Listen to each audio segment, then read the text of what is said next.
चुड़ैलन के तांडव।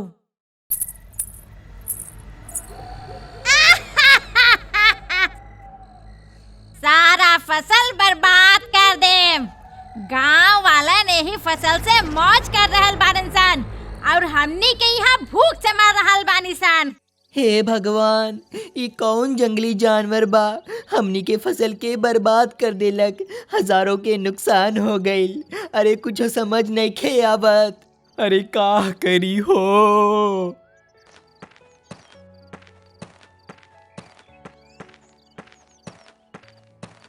अरे जक्की भाई, का भइल?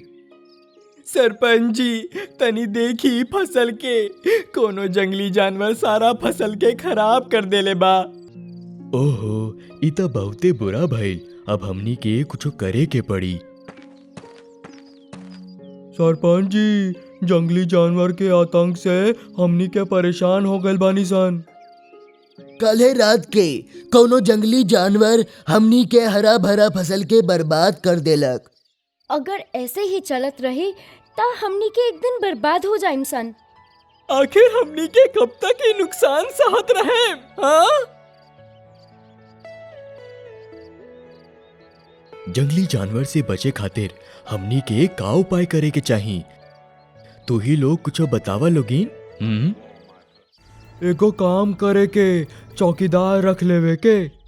ऊ हमनी के फसल के रखवाली करी। ठीक बा, आज से ही चौकीदार रख लेवे के। बहुते अच्छा हुई। आधा रात बीत गई पर अभी तक कौनो जंगली जानवर ना दिखल।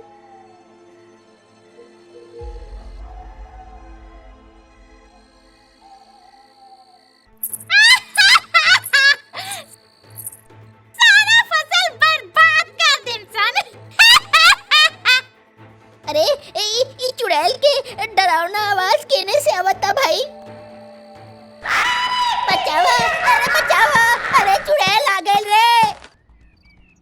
साहेब, हम खेत में चौकीदारी ना करें। काहे? का भइल?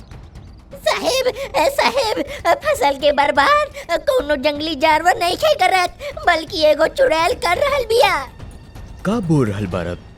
हम सच कर रहल बानी सरपंच जी। आधा रात के बाद चुड़ैल के डरावना आवाज आयल। हम देखनी 2-3 चुड़ैल सब फसल के अपन पैर से दबावत रहली सन। अरे, ई कहानी तो कुछ और ही निकलल। अब हमनी के बाबा जी से बात करे के चाही। बाबा जी राम राम। राम राम सरपंच जी, और बताएं कैसे आईनी हा? गांव में बहुते अजीब अजीब घटना हो रहल बा। का भइल? पिछला कुछ समय से खेतों में फसल की गेहूं बर्बाद कर रहल बा। हमनी सबके जंगली जानवर पर शक रहे, पर चौकीदार चुड़ैल के फसल बर्बाद करते देख ले बा। अब रउआ बताई बाबा जी, हम का करी? ओहो, ये तो बहुते गलत हो रहल बा। का भइल बाबा जी? ई एगो लंबा कहानी बा, ओकरा के हम बाद में बताए। पहले तू हर महीना अमावस्या के रात के 12 बजे चुड़ैल के जानवर और पकवान के भोग लगावा। एकरा से चुड़ैल सब खुश रहियन सन और गांव वालन के कबो परेशान ना करियन सन। समझला सरपंच जी? बस इहे एगो रास्ता बा, समझला? ठीक बा, आज अमावस है और आज रात ही हम ही सब कुछ करवाएम। तू लोगिन तैयारी करा, हम तहरा लोग के साथ जरूर चलेम। जी बाबा जी। ओम भूत प्रेतम चुड़ैलम आत्माए नमः। हमनी सब तारा लोग के सम्मान करतानी सन। अरे एकदम से पेड़ की डाली काहे हिल रहल बा? सब चुड़ैल खुशी से नाच रहल बारी सन। अब हमनी के चले के चाही।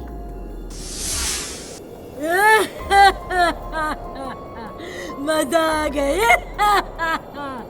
बहुत दिन बाद इतना स्वादिष्ट खाना मिल रहा बा। पूजा के बाद ही गांव में चुड़ैलन के आतंक खत्म हो गई और गांव वालन खुशी खुशी रहे लगले। अब की बार के फसल देख के मन बहुते खुश हो गईल। इतना बढ़िया फसल तो पहले कबो ना भइल रहे और ई बार तो उ चुड़ैल भी फसल के बर्बाद ना कइली सन। हम तो बहुते खुश बानी। ऐसे ही समय बीतत गई और गांव वालन चुड़ैलन के भोग लगावल छोड़ देले। अरे ई बकरी कैसे मर गईल? ऐसा लागता कोनो जंगली जानवर मर ले बा एकरा के। हाँ, और भाई का हाल बा? हम तो ठीक है बानी, पर रात में कौनो जंगली जानवर हमार सब पालतू मुर्गी सन के मार देलक। ई तो बहुते बुरा भइल। लागता उ जानवर हमरो घर में आयल रहे। काहे जग्गी, तारा साथे का भइल बा?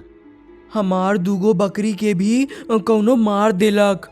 अरे सरपंच जी कहत रहले कि पिछला कुछ दिन से हमनी के गांव में जंगली जानवर के आतंक बा। एकर त एक गो हल बा।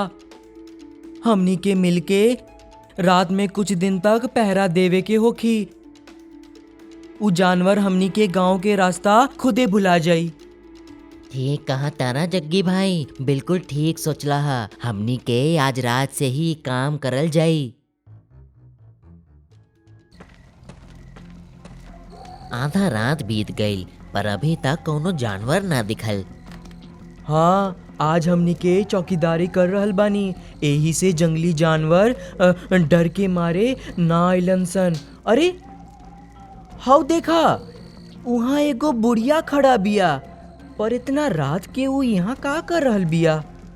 चला भाइयों, चल के ओकरा से पूछे के।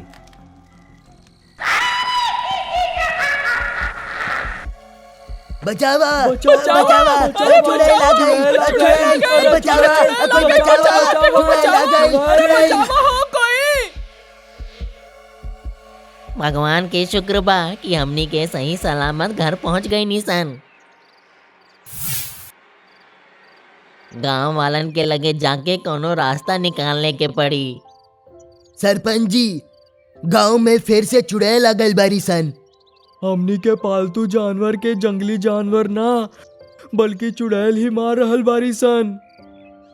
ई तो बहुते बुरा भइल। अब का करल जाई? काहे कि अब बाबा जी भी ना रहले जे ऐसन मौका पर हमनी के मदद करत रहले। का करी सन? पास के गांव में एगो तांत्रिक जी रहेले। उहाँ बात बन सकेला। ठीक बा, उनका लगे चले के। राम राम तांत्रिक जी। राम राम। हमनी के अपन गांव के समस्या लेके आयल बनी सन। का बात है समस्या? हम रउआ के सब कुछ बतावत तानी तांत्रिक जी।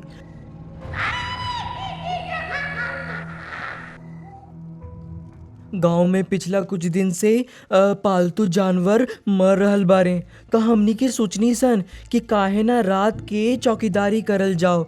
और काले रात के जब हमनी के गांव में चौकीदारी करत रहनी सन तो आधा रात के एगो चुड़ैल दिखल। हमनी सबके शक बा कि उहे चुड़ैल सब उ गांव में दोबारा आ गइल बारी सन, जौन पहले हमनी के फसल के बर्बाद करत रहली सन। हाँ तांत्रिक जी, यू चुड़ैलन के ही काम बा। हाँ अच्छा, तो ई बात बा। रउआ जल्दी कुछो करी। ठीक बा, हम कोनो उपाय करतानी। ओम ह्रीं क्लीं चामुंडाय नमः। कौन हाउ चुड़ैल जो गांव वालन के परेशान कर रहल बिया?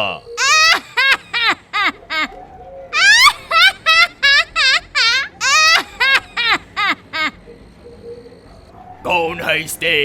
जल्दी बतावा, ना तो हम तहार सर्वनाश कर देम।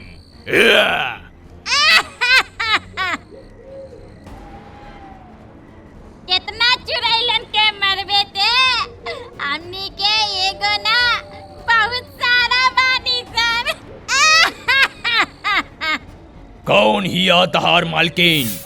हम है सरदारनी चुड़ैल। बताओ यहाँ काहे आइल बारे ते? तोहनी सन के यहाँ से भगावे आयल बानी। अरे ते हमनी के भगैबे का?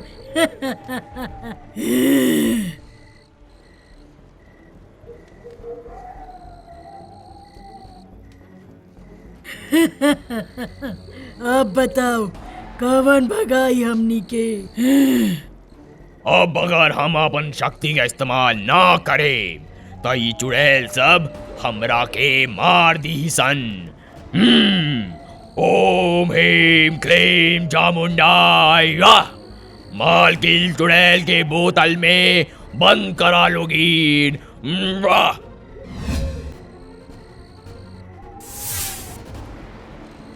मालकिन चुड़ैल के छोड़ दे, नाता हमनी के तोड़ा के मार देन सन। हाँ, मालकिन के छोड़ दे, ना तो हमनी के तोड़े के ना छोड़न सन। छोड़ दे मालकिन चुड़ैल के। अगर तोहनी के हमरा साथे कुछो कैलू सन तो हम तोहर मालकिन के मुआ दे। मालकिन चुड़ैल, अब ते हमरा से वादा कर कि तू ई गांव वालन के परेशान कबो ना करबू। चल वादा कर हमरा से। ठीक बा, पर तेहू गांव वालन से कह दे कि हर महीना अमावस के रात हमनी के भोग लगावल ना भूलैहन सन, जैसे कि पहले करत रहन सन।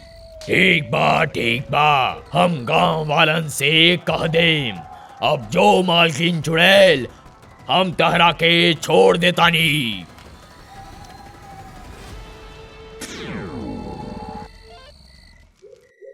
ऐसे ही गांव में चुड़ैलन के तांडव खत्म हो गई और गांव वालन खुशी खुशी रह लगले। अगर रउरा लोग इनके हमनी के कार्टून पसंद आवता तो एकरा के लाइक करी, शेयर करी और सब्सक्राइब भी करी। और हाँ, बेल आइकन दबावल मत भूलें।